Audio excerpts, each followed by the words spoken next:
Is NHL Sensorina worth the cost? You know what? Let's talk about that. Let's be honest, hockey is not cheap. An extra ice time can cost over $150 an hour, and hockey camps cost hundreds.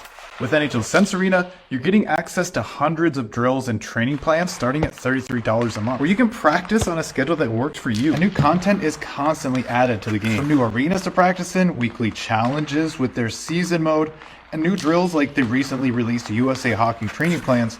This is such a great training tool for any hockey player or goalie. While hockey is definitely expensive, this is just over $1 a day. So what are you waiting for? Level up your off-ice hockey training with NHL Sensorina.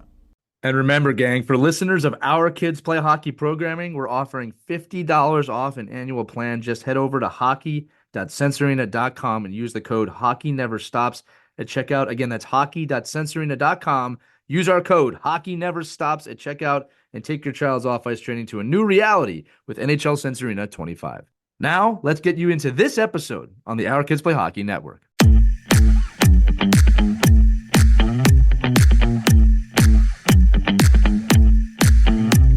Hello, hockey friends and families around the world, and welcome back to another edition of your favorite podcast, Our Kids Play Hockey. I'm Lee Elias with Mike Pinelli and Christy Casciano-Burns. Our guest today, Riley Cote, was an undrafted player who walked on to an NHL tryout, which resulted in him taking the full road from the CHL to the ECHL to the AHL and eventually the NHL with the Philadelphia Flyers, where he became a hometown favorite almost immediately. Following his 8-year pro career, Riley has committed his life to self-care, mindfulness, and personal development as a mindfulness teacher, psychedelic integration coach, and creative entrepreneur. Riley is very active in the Flyers Learn to Play program and hosts the very popular Nasty Knuckles podcast with longtime friend and equipment manager Derek Settlemyer. This is going to be a rich episode. Riley, welcome to Our Kids Play Hockey. Yeah, thanks for having me, guys. Pleasure. It's our pleasure to have you, buddy. We always love talking to people who have not just made the league, but have dedicated their life to mental health, mental fitness, and we think that that's a great circle right back to our audience with the parents, because we can share these messages now that kind of make this go full circle. But before we get into that, Riley, why don't you tell us about your youth minor hockey journey? How did you get into the game, and how did you navigate it to professional hockey? Yeah, great question. Just grew up in the middle of Winnipeg, Manitoba. Obviously, a hockey culture up in Canada. My parents were season ticket holders for the Winnipeg Jets. They had passion for hockey and introduced me to the game. You know, as early as I can remember, going to games, getting me skates and a stick, playing on the pond, playing on the street. So, as long as I can remember, I really can't remember my childhood without hockey.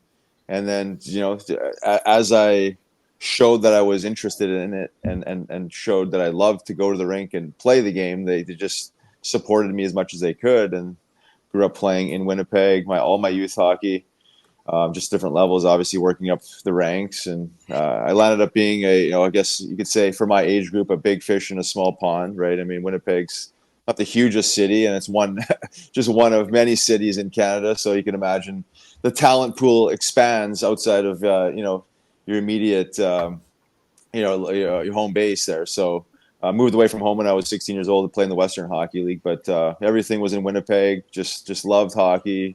Parents, obviously, like every other hockey parent, waking up at the crack of dawn and carting you around, and here and there and everywhere, and just all I can remember from my parents is just supporting me as much as they could, and just reminding me to have a good attitude and bring the effort. And as long as I do that, they'll support me. And that's kind of the short version of it, but enjoyed it. I mean, I can still remember a good chunk of it, and it was those times of your life where there's really no worries, right? I mean, you're just having fun, you're playing the game that you love, and it really is that. There's no attachment to anything else beyond just the fact that you love it and it brings you joy.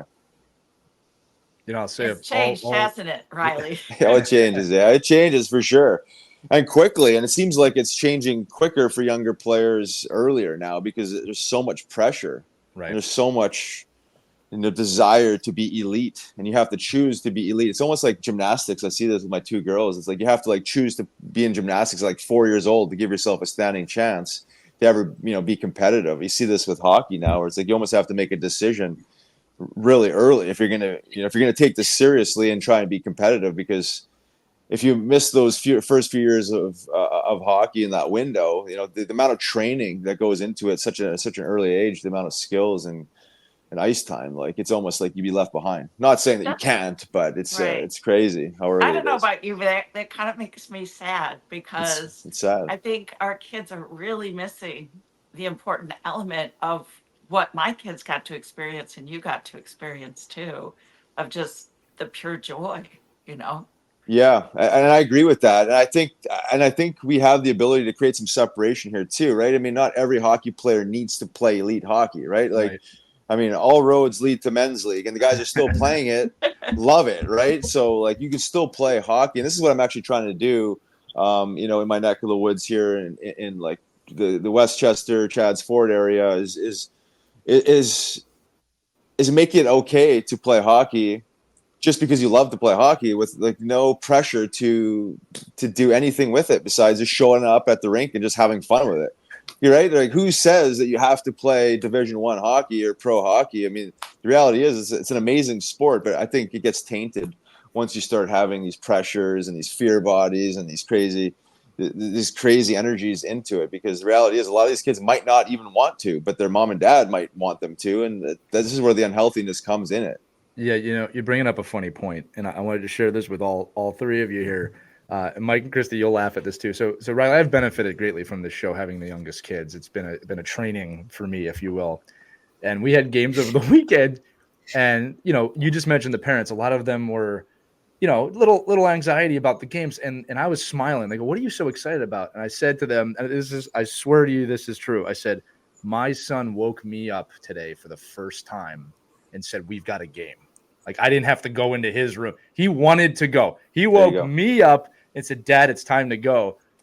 That the weekend was a win at that point. Not that it was a fight or anything before, but I said, "Wow, something's clicked here that he's waking me up."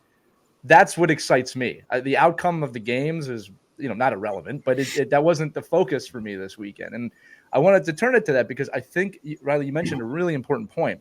Is a lot of the pressure comes from us as parents, because we fall into this trap that you're talking about as well. If you got to get to the elite or you got to get to the best, it is so okay if your kid just wants to skate and just have fun. And whether they're AAA down to B or even rec league, there's no right or wrong way to play the game as long as you're enjoying the game.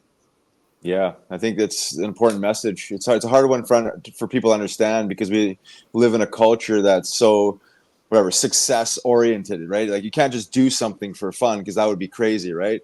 You have to do it for another reason, which would in this case be chasing something, whether it's money or or success, because that's the way you view it. But I have a different position on it than you kind of used to, because I was living in this bubble thinking that, well, why the hell would you play a sport if you weren't serious about it, right? If you didn't want to compete at the highest level. But I've learned, and excuse my ignorance, back in the day, it was just like I just lived in a bubble, and now I see it for what it is. It's like, this is an amazing game. And I do work with special hockey and military veterans, through the Warriors program, and like all walks of life. And it's like, what's unique about it is that it brings these people, Brings them joy. Oh, we lost you there for a minute. It's okay. Yeah. We lost you right at it brings them joy. So if you just pick up right by saying it brings them joy, it brings them joy to show up at the rink and be around a team and play hockey for that, for the joy that they remember, the reason why they play the game in the first place. There's a camaraderie, and then there's this element of team building and the collective unit, and there's a lot of things that are metaphors for life there. But what's the same, no matter what population you're talking about, is like they love it, they enjoy it, and there's no other reason that they play it besides that. They're not getting paid. They're not just to come to the rink and have fun and be around the guys or the girls, depending on who we're talking to, and just do it because it's an enjoyable thing to do. There's no expectation beyond that. And I think it's an important lesson, because most people hang their hat on, like, we have to do this for this exact reason of going the highest possible direction we can with the sport. The paradox of it is that Christy, Mike, we've never interviewed any NHL player on this show that was like, man, I hate hockey. I just hated this, and it was the worst thing ever, and I got lucky. Look, I know there are some players that get to a very high level that are not mentally what I'm talking about, but it's the minority, right, Riley? I mean, like, you got to love the game to even think about going to an elite level. If it's a stress-filled ball of anxiety, that's not good for your life. It's not good for your game. It's not going to play out right. Yep, you're 100% right. But I can remember a time where that shift did happen, where I started to like, realize it was affecting me in an unhealthy way. Where I went from like, playing this because I just loved it, and there was nothing else to think about besides showing up at the rink and having fun. To all of a sudden, it's like, double A to triple A. Now it's like triple A travel. Now we're cruising around the province, and now you got harder coaches that are, now benching you when you're not, making the right, all of a sudden it's like the pressure's on. It's like, well, I remember a few times I'd be like, is this really what I want to do? Is this the way it's supposed to be? Because you don't know any other way, right? I mean, you're living in this bubble and this is the way it is. I've been moving away from juniors. What age were you? Just so we can kind of figure out the timeline here that you're talking about. I think probably 14, 15, and going to these out of province hockey camps, week long hockey camps, and it's a grind, and it's like, well, now all of a sudden it's like starting to feel like a business without even understanding the business element of it. Started just being like a lot more pressure than I remember. I remember just like, there was no training growing up. It was just like pond hockey. Just go and play, put your sticks in the middle and pick teams, right? It was just like this, free way of just being, right? I think that was why most people are attracted to hockey, especially at a young age, is that there's this element of freedom that comes along with it. It's read and react, right? It's a creative sport, creative self-expression, and you get out there and you just kind of flow and do what you want to do, and you don't have anybody yelling at you and telling you don't do it that way. There's enough people in the world, and there's enough industries in the world that do that, right? And then all of a sudden you get to a point where it becomes that, and then you have to have the mental fortitude to be able to either adapt to that or bow out of it and just play hockey for fun, which is a hard thing to do because it's not really, saying I want to play hockey for fun doesn't seem like it's a thing, at least at younger ages anyways. I had the question written down, and I'll throw it to you right after, Mike. What would you say to 14-year-old you or 15-year-old you now, knowing what you know? And again, you're kind of talking to the kids that listen to the show right now, right? Because look, we always have 2020 perspective looking back, but what would you tell yourself at that age today? Well, I think it goes back to the question of why, right? Always asking the question of why. Why are you doing this? And that goes across the board for anything. Like, why are you showing up and playing hockey? And if the question is because I want to be an NHL player, that's great. But the answer should have some version of like, because I love it. If you don't love it, and there's other reasons, it's not if it's because your mom said so, I would say you might want to rethink what you're doing. But if it is because, I think one of the first ones has to be you love it. You really enjoy it. It brings you some level of happiness. Because if it's not doing that, I don't know what you're doing. You can have all these dreams, but if there's no passion there, you're not going to find those dreams because you can't make it without the passion.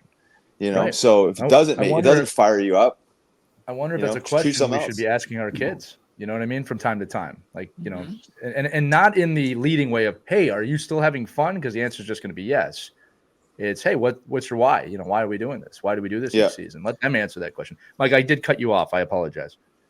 No. I mean, go ahead. Sorry.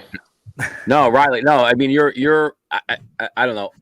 So what we talk about all the time, and what sounds like you're hitting on, right, is all the work you do outside of the elite athlete.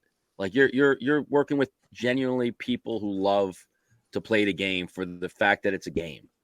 And I think as a culture of hockey, USA Hockey, the NHL, the people that are contributing the money and the funding and the resources for hockey to exist have really done such a disservice to the fan, to the kid who just likes to want to play hockey, because we're eliminating all those opportunities for these kids. I work with American Special Hockey all the time. I cannot find ice for them other than 5:30 in the morning and 10:45 at night, because everybody's like, no, we got a 12U practice at 6:00. Well, when are you going to give opportunity to these different communities to enjoy the sport. And ultimately, I think it falls on the governing bodies and the organizations within our ecosystem of hockey to say, listen, we've got to create these spaces for kids not to think that the only way to play hockey is to get in a car, travel to another state, play in a weekend of tournaments, and that's fun. Because I think if we reverse engineer this a little bit, and you've hit it on it multiple times, if you're not playing for fun, I just don't see. I don't see that joy. I don't see that. I don't see that fun. Like I don't see Lee's son waking him up in the morning saying, "Let's get in the car. We got to go gas it up and go get to the Hilton as quick as we can, so we could go play somebody else in a different state." Like, I just think the fun as we take it out of it, and you as a player growing up, you're having fun because you just were in a fun atmosphere. Nobody told you weren't allowed to go on the pond. Nobody told you weren't allowed to go play street hockey. Nobody told you can just go out and have fun for your friends, or you had to skip. You had to go to training and skip the fun piece. And we hear that. Lee just said it. I mean, we hear it out of every NHL player we talk to, every PWHL player we talk to, every high level athlete that we speak with. But is all about the fun piece. But everything we do takes fun away. And I'm just wondering, where is that? How do you fix that? Like, how do you, or what are you doing to combat that, I guess? Yeah, you know what? It's a great question. And I got a unique opportunity in the Philly area with Philadelphia Hockey Academy and Total Package Hockey, which is another, hockey academy, where I'm able to teach mindfulness through the academy. And there's a couple reasons why it's a good fit. One is because I'm not dealing with their respective teams, right? And the politics that have anything to do with them. It's really them as a human, and them as, a human that loves hockey, that they're actually going to school in an environment that supports, their dreams in some way, shape, or form. But I'm able to ask these questions around the why, and ask these harder questions, but also bring some, some realism to, to the space, and bring some realism to the adversity that they are probably already are aware of, but that the adversity comes along with being an athlete or pursuing to be an athlete, and then making the parallels to life. So I'm able to kind of you take two of my favorite things in life, which is hockey, which is a sport I grew up playing, and this world of mindfulness and teaching not just youth, but adults as well, but just bringing a level of awareness around their thinking, their bodies, right? Another thing we could get into is just the unhealthiness of how we just reduce our being to just being a hockey player. And I was guilty for it too, and to a fault. And some people would argue, be like, you need to embody that fully to ever give yourself a standing chance to be a professional or highly successful individual, whatever art your craft you're in. But I also see the unhealthiness in it, where you think you are that, I thought I was a hockey player, meaning that's who I was as the core of my, my character. I was a hockey player, and then I was a hockey fighter, until I was no longer either of those. And then I had to look myself in the mirror and who the hell are you? Right. So I've just spent the last, 24 years of my life embodying this sport to the point where it actually consumed me. And then getting into fighting because I wanted it so bad, and all this unhealthiness that come along with it, because the pressures that I put on myself, probably the most, it was myself, right? These pressures that I, letting my parents down, this and that, letting whoever down, letting myself down, the fear bodies. So I get an opportunity to kind of talk to these experiences that I had, and bring some realism to their current situations, where separating the human from the athlete. And if you pour in more into the human and fill up that toolbox, more mindfulness, tapping into breathing as a superpower, gratitude, maybe just treating the body, in a little more gentle way, instead of overtraining the body, and just looking at the two sides of the coin here. And obviously, naturally, that spills over into hockey performance, if that's what you want to do, and actually what you're where your heart is. But if it's just because you love to play hockey, go to a hockey academy, doesn't mean that you're necessarily buying into the idea that you want to become pro. Most of these guys probably do at this point, because why else would you sign up for a hockey academy if your heart wasn't in it? But so I get an opportunity to kind of bring some healthiness into it, because the mental health crisis is is bad enough as it is, you know. And then all of a sudden you got, you know, parents pressuring their kids, and, you know, a lot of unhealthiness that goes into the sport, when the sport, again, to all the stuff we're talking about, should be something enjoyable for them. If you take away that joy, you know, with politics and unhealthiness and, you know, body shaming and this shaming and that shaming, like, I mean, it gets bad real quickly. And, you know, toxic kids can be sometimes when they're not, you know, in a position to self-regulate, and they get frustrated. Well, they just spew their venom on other kids, and they're mean, and, you know what I mean? And it's like just like this culture of unhealthiness that just keeps kind of, you know, recreating itself in different forms. So I got an opportunity now to, you know, at least the way I see it, in a small little area, you know, with a couple groups, to be able to prove the concept of, like, you know, we can do both. We can actually train hockey players, you know, in that world of performance, but we can also, you know, not ignore the fact that these are human beings that need to be taught how to self-regulate and how to focus their mind and concentrate and be more mindful of their bodies, and, you know, where they fit in and all this stuff. It's just a different level of awareness. You can have both. He doesn't have to, you know, pick one or the other. Riley, I wonder if you could take a moment for those who might not be familiar with mindfulness.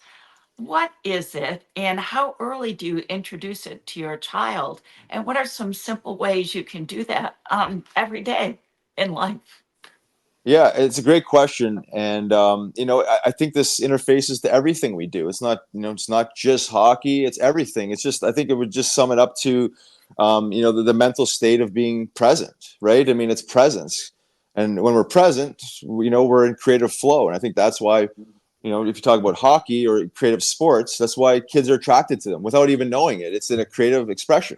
They get to take the puck and they get to dangle. They get to try whatever they want with that ultimate freedom, but they're present in that moment. When they get the puck, they're not thinking about tomorrow's homework or yesterday's, you know, grounding. You know, they're in the moment. They're enjoying it. And I think we could take that analogy and apply it to everything we do. It's like, okay, now we're off the ice in the locker room. Can we be more present while we're taking our first skates? Or now we were worrying again. Are we back to worrying, and are we back into depression? You know, the mind is an active, very active thing, and we're trying to reel in the mind, and taking that, just applying it throughout the day, throughout our lives, right? It's like just a little bit more awareness. Oh, I'm talking to myself a little bit more negatively now. Could we shift that and be a little more present with our thoughts and our self-talk, reframe, you know, so we can now start telling ourselves positives, you know, oh, we did great last night, or we, you know, we worked really hard and I had a really good attitude, and, you know, this you know, positive self affirmations. And, you know, you can extend that to all of this stuff, being a little bit more mindful about our body. Oh, our body's sore. Maybe we don't need to go grind today. Maybe we need to rest and recover. So it's like all these different things that just take a moment to tune into, but there's like hyper awareness there. It's, oh, geez, like I'm feeling a certain way.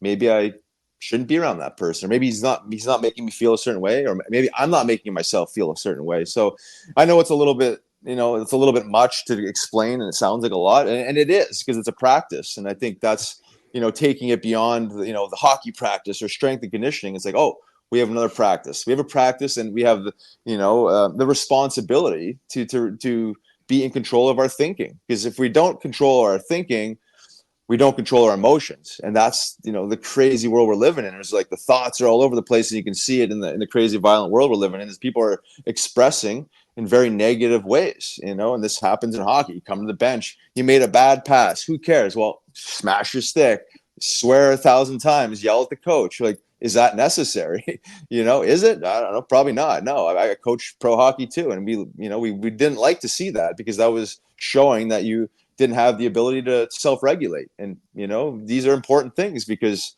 the best players in any sport, or, you know, or in any walks of life, have composure, right? You have composure with the puck. We're not panicking. We're not freaking out. You know, so it extends to not just beyond the mind; it's the emotional body. It's how we react in the world. How reactive are we to adversity and stress?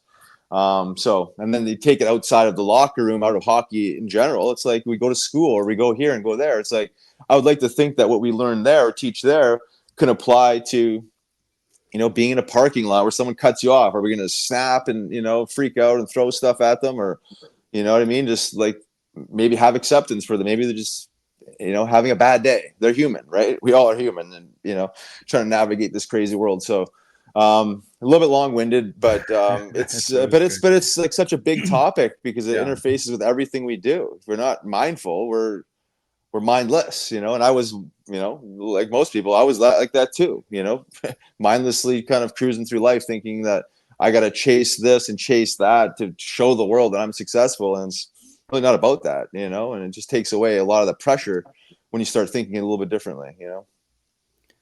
You know, what's funny about consciousness, present moment awareness, mindfulness, Riley, is that Christy had asked, you know, too, like, well, when can you start? How do you know to do it? The younger you start, the better. And I actually find that the children that I work with, especially the young ones, have a much easier time with this than adults. And look, the short term is there's just not a lot of baggage there yet. I don't like to use that term, but they haven't lived that much. It is, right? Yeah. And it's funny you mentioned this because my daughter was in the car the other day. She's 8. And she said, you know, Daddy, what's consciousness? Because I talk about it a lot. And I'm sitting there suddenly like, how do you explain consciousness to an 8-year-old? And I basically said to her, kind of what you said, is that, look, it's about being present. And I explained to her that the past has happened already. The future hasn't happened yet. But your life is taking place right now. And that's true all of the time. But I also say that your mind is wired to wander to the future and the past. It's a defense mechanism, and it's okay to go there sometimes as long as you can bring yourself back. And then this brings me to kind of the point I'm trying to make is, you said this, right? You got to practice. And that's where I think people miss this of, well, how do I do that? You've got to practice. And it's not just the kids, my friends. It's all of us. You got to practice. You got to be patient with your practice of this present moment stuff. And then you got to not judge yourself too much when things don't go perfectly, right? If you get a little road rage, it happens to all of us. It's okay. Just bring yourself back to the present moment, right? The kids, the adults, and everyone and everything in between that cannot bring themselves back, they're not practicing this, and that leads to trouble, right? So we start as young as 8 years old, training kids, present moment awareness, and it can be as simple as 15 seconds of just listen for the farthest away sound you can hear. Listen to the closest sound you can hear. Those reps build up. And what I've always been amazed about, Riley, is that, you know, after 3 or 4 months of this, you'll see them start doing it on the bench without any prompting. You're right. Instead of breaking their stick, you know, it'll freak coaches out sometime when the kid's kind of there with his eyes closed or her eyes closed, listening. But you teach them young, and then now they take this with them for a lot of their life. So I always say we have to start even younger than people think. That doesn't mean we're not going to help anyone older than 8. Right. But that's the starting point, right? And coaches, parents, if you don't know, quote unquote, how to do this, go online, man. Look at Riley's stuff. There's so much information out there, and there's so many people sharing this information. You have access to it, but you got to kind of take the time to look into it and practice it yourself, right? So anyway, now I'm being long-winded. But yeah, no, that's a good point to bring in the parents, because we've all seen the reactions in the stands with parents when things don't go the way they want to, right. Or, you know, the ref makes a call and tempers flare. And I've seen fights in the stands with parents getting ejected because they're so hot-headed and their mouths can't stop. So important for parents to practice the mindfulness too. Exactly what Riley was saying.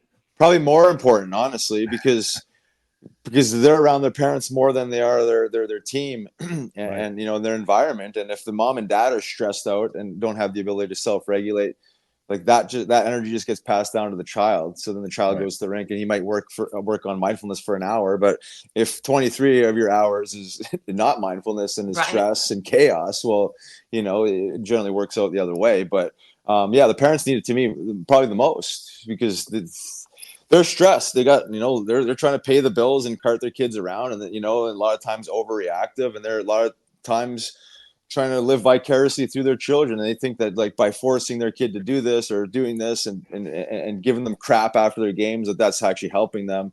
And the way I see it, it's not. In fact, it's probably pushing the child away from it. And then, you know, getting into altercations in the stands is just like, it's just craziness. Like, I mean, I could go on for days on that whole piece, but I mean, but the parents. It's not this audience. Don't worry. Yeah. I think it needs to come from the top down, and reminders, coaches, reminders, parents, reminders, just all reminders. They're planting seeds, right? And just keep watering them. So I think the way I'm hearing this is like, why aren't we doing this? Like to me, like if we sat in a coaches meeting in the beginning of the year for parents, I said, okay, we got to work on a shooting coach. We have a power skating program. We have a defensive specialist. Everybody gets a goalie coach. We even, maybe I think a lot of pros even talk a little bit about nutrition and maybe a little bit more in depth than we used to. But nobody is saying, but where are we carving out time for the mental piece of the game for all of us, the coach, the trilogy, right? The coach, the parent, and the player. And not at pro hockey, but maybe you could talk about like, what's a good starting point then for us as coaches and parents, people working with kids, that makes it as important or build it into our curriculum where we would have the same urgency to make sure we have a power skating coach every week. Like, what can we do in small bites, to get to where what you're doing right now, working with teams and individuals and players? Like, how can we get to that point without having to reinvent the whole program and have some kind of crazy budget to do this? Yeah, I mean, it's a great question. I mean, it starts with awareness. The fact that you're asking the question and seeing that there's a need for it is a starting point, right? I think there's a lot of people in the hockey world that don't even think that this is a thing yet, or it's like they don't see the value of it. And trust me, I've spent the last few years kind of banging down some of these doors and trying to bring some awareness to it. And I think it's just not. It was what hasn't been sexy enough for a lot of people to get behind, because skills on the ice is sexy, right? Strength and conditioning and lifting weights, like there's visible results there, right? Immediate visible results. You can see, in a couple of weeks that you can improve certain things. But the parents can see that it's very tangible. You get into the mental health stuff, and you get into the mindset stuff. It's a different animal. You could appear to be doing a lot of work, when you're, in the mindfulness world, but for someone that doesn't understand, an outsider looking in, you'd be like, well, what are you guys doing, and why are you doing that? And is this gonna bring more results on the ice? And you can show them all the data to support it. But if the person doesn't understand it, like if there's ignorance, there's usually not really good understanding there, right? Because you just I've been called a lot of different cuckoo names before, right? Because I'm thinking outside the box for a lot of these things that I'm involved in.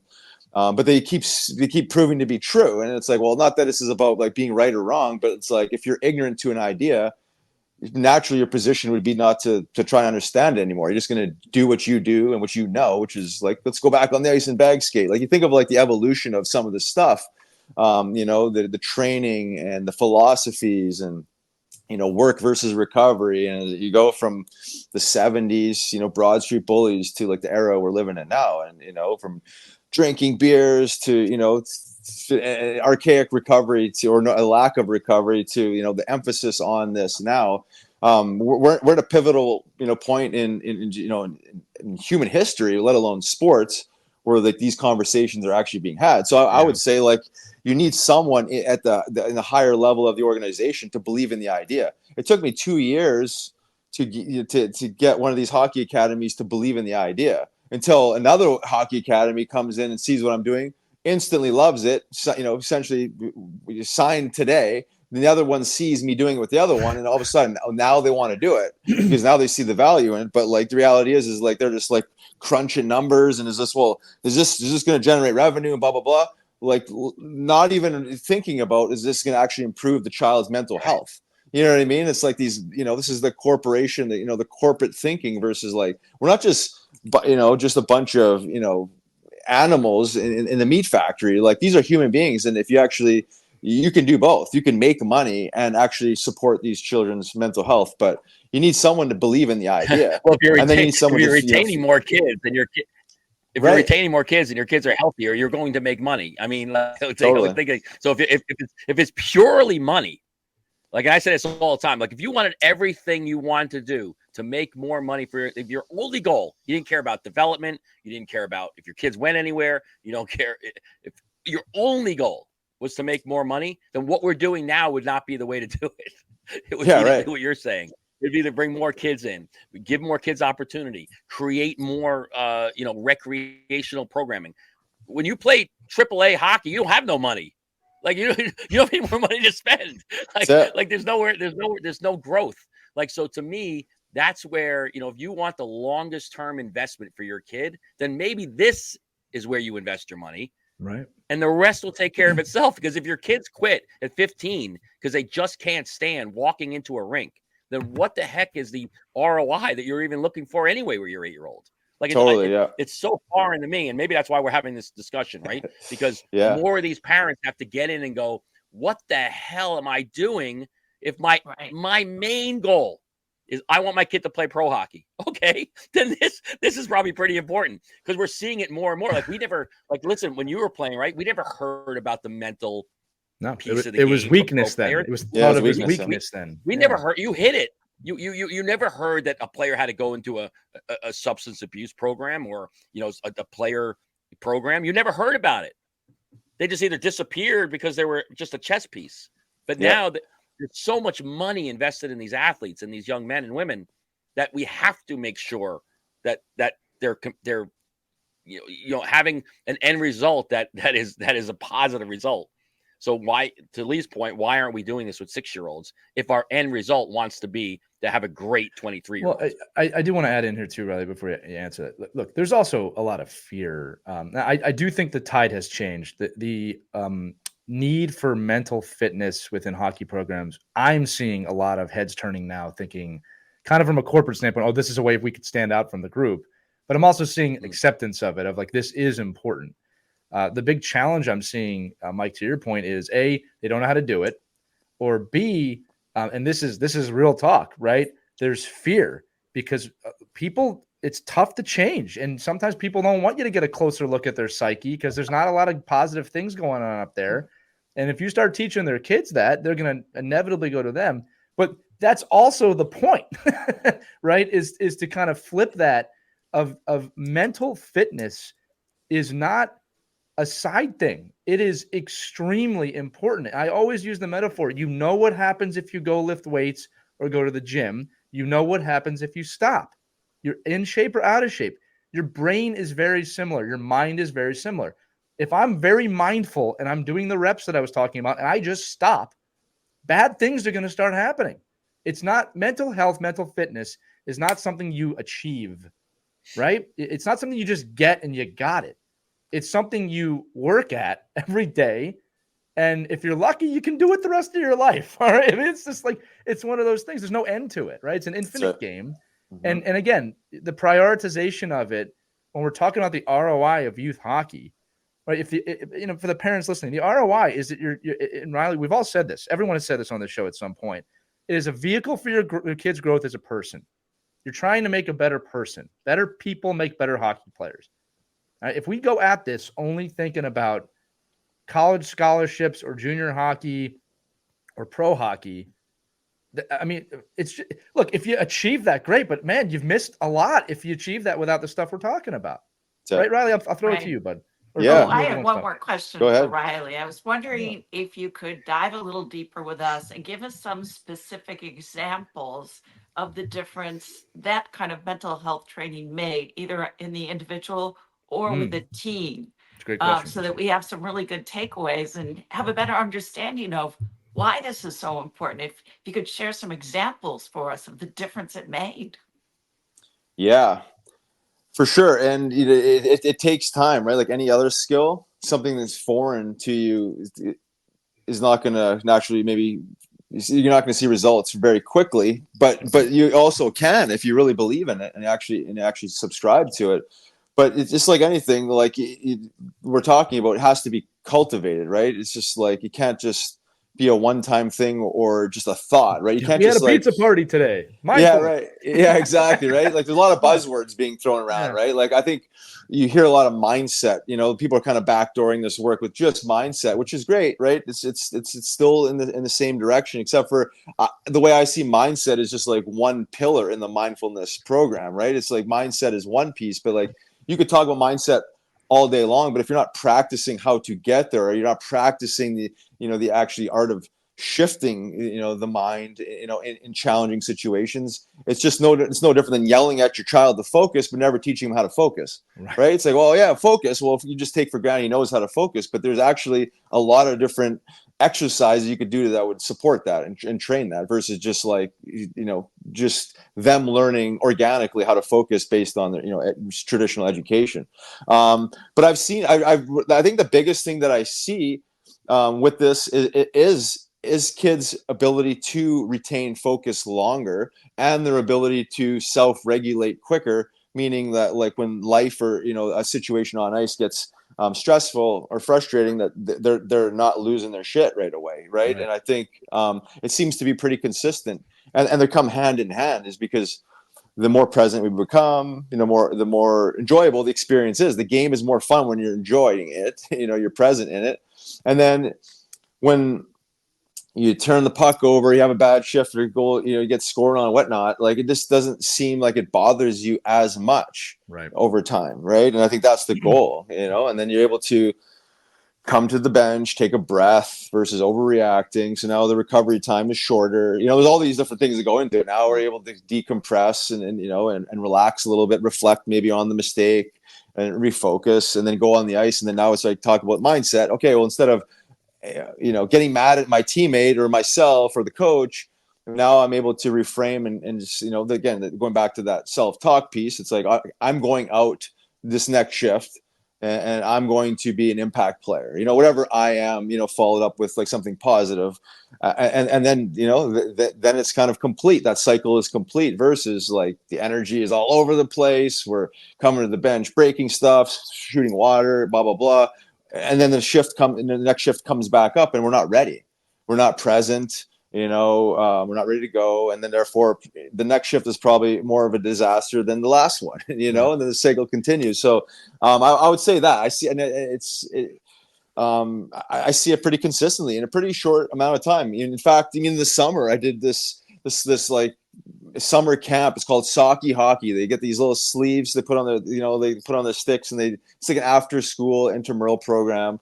And it was a week long, and I went there, and these kids were first and second grade, and I do rhythmic mindfulness, so I bring in drums, right? So the interesting way of teaching present moment is drumming, right? I mean, there's science supports it, history supports it, in training the brain, team building. But you got first and second graders that never held a drum, never heard a rhythm, or never tapped the rhythm, from the first day to to the fifth day. And a lot of these kids, you could tell, like borderline ADHD right away. Like, right away, like the drums are on their heads, like upside down, But by the fifth day, you could see in just 5 days, like how focused kids can actually get by just bringing some awareness to it, but giving them something enjoyable. I think that's the key here. Is like, I'm not teaching them sitting meditation like a Buddhist monk. That would never happen. But you get them in a circle with a drum, it's enjoyable. There's a connection piece, there's a communication piece, a community piece. All of a sudden, without even having to say it or talk about the science and the history, they feel it. And I think that's the key here, is like they feel the presence. It forces them into presence. Right. It's enjoyable. There's a creative expression there. It's positive creative expression. And in 5 days, you can see, like, from day 1 to day 5, how much more focused even the most unfocused kid was. He was actually engaging in it. So that's just, again, in a small group size in a small amount of time. But now this year, I'm excited because I got a full hockey season to work with these different populations that I'm going to be at least once a week, if not twice a week. And you're going to see, the watering of the seeds, watering of the seeds. And then all of a sudden, you're going to see in a 9-month, span, I'd like to think some incredible improvements around their focus, concentration, ability to self-regulate and beyond. So That's so cool. Mhm. I enjoyed that. You will definitely see improvements too. I love that you brought up ADHD, because we throw that word around like a crutch. Yeah. That kid's got ADHD. Oh yeah, Well, right. okay, well, what are we doing to help the kid? Like, Give him more sugar. Yeah, right. Give him more sugar and less attention. Give him a tablet. He likes the tablet. Exactly. It just takes work. Another thing, Riley, too, you were talking about just kind of emotions. It was actually my brother said this phrase to my niece, and it really made sense. And I started applying it to the game. And it was that kids don't always realize that the feelings that they're feeling will end. Like there's an end to it. It doesn't last forever. And this could be elation. It could be devastation. What you're feeling, it will not feel like that forever. I mean, there might be remnants of it, but it doesn't last forever. Kids don't tend to realize that. They think that what they're feeling is going to be it forever. Yeah. Right. So I've started telling the kids that, like, hey, it's not going to last forever. You got to breathe. You got to get present. Let's talk a little bit. The other thing too is, and I'd love your take on this too, the acknowledgement of the things that you've said, feelings, or that you're not present. There is so much power grabbed when you acknowledge what's going on. When you say, you said earlier in the show, I'm talking negatively to myself. Just saying that, even in your head, gives you so much power over that emotion or that situation. That's another thing we try and practice is having, and we do this with adults too, express to me what you're feeling and say it out loud. Well, I'm mad. Good. I want you to say that. I want you to acknowledge the feeling, because now you will have some control over that. It's just, if we're talking tips, right? I think that's something that every parent, every coach can do. I'm not saying, hey, shut up down there, sit down on the bench and shut up. Like that's not going to help. Like, you have to help these kids acknowledge what are you feeling right now? And it's a little different than saying, hey, I know you're mad. Yeah, No, right. Ask them, what are you feeling right now? And it's funny because a lot of times they won't be able to tell you. They don't know. They're not that in touch with their emotions yet. I do love the rhythmic drumming though. That's a new one I'm gonna have to look into.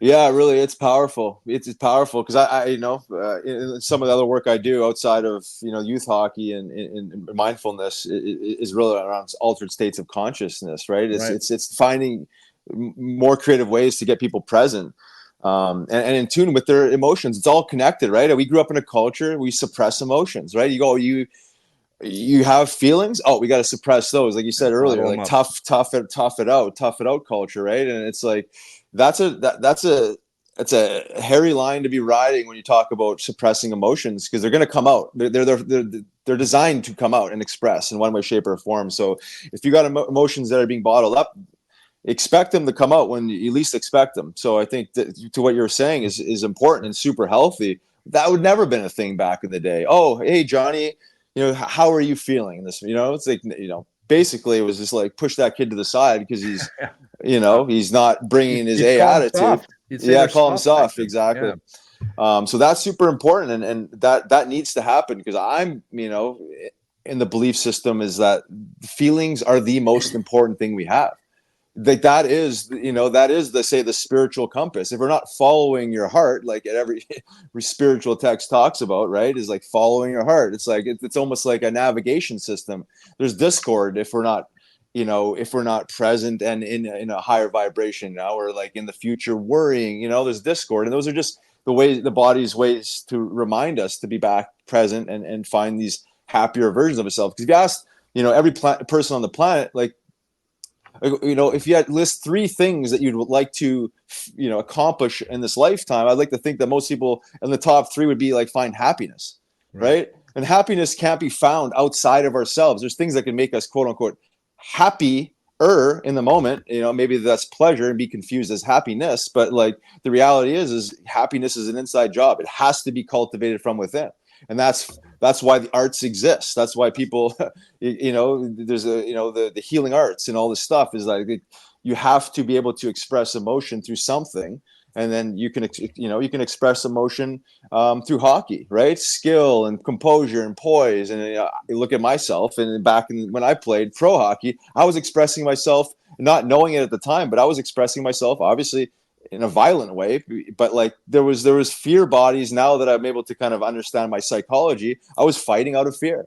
I was fighting out of fear of failure, feeling myself down, my parents down. So it was coming from a negative energy, even though like people praised it, the hockey coach, oh yeah, you're a fighter. And some fight fans like love it. But like, I'm looking back, it's like, that's a negative form of self-expression if I ever saw one. It's like, right. But it's got to come out. It's going to come out in some way, shape, or form. So I think, just the feelings, like just that emotional intelligence that we can teach is like not just burying it. It's like sitting with that. Like you said, like sadness. Okay, let's sit with that. maybe there's lots to learn in that feeling. It's not to just push it away and it's going to come back double time and, next week.